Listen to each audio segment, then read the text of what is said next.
Today's lesson is confidence, part 4.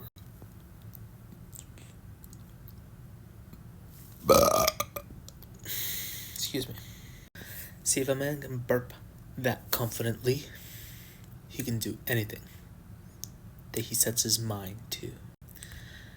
Nah, but all jokes aside, today I want to tell a short story about how I developed some of my own confidence.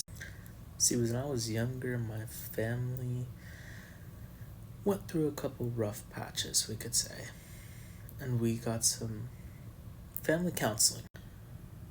Now, our counselor happened to be a very renowned and influential individual. He had accolades out the wazoo. I'm telling you, I have a couple on my wall. Those pale in comparison to this man. He had counseled President Nixon. He had led initiatives, groundbreaking transformations in other countries. He was a truly remarkable man. And he still is. I'm blessed to know that my mentor and counselor is still alive to this day. Now, one of the lessons that he taught me is that confidence can be passed down.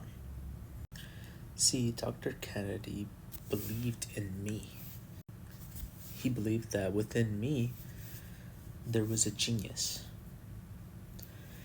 There was somebody truly inspirational, groundbreaking. There was a spirit or a spiritual side of me that was powerful and transformative.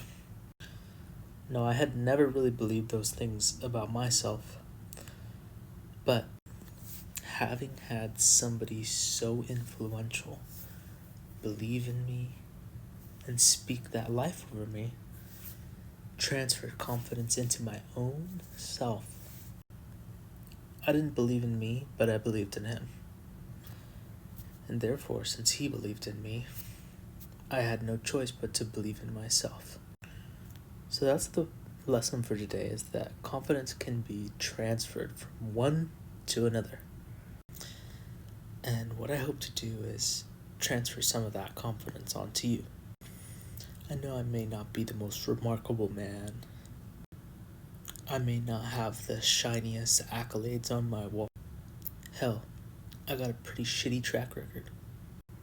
But I know one thing. You are capable of more than you could imagine.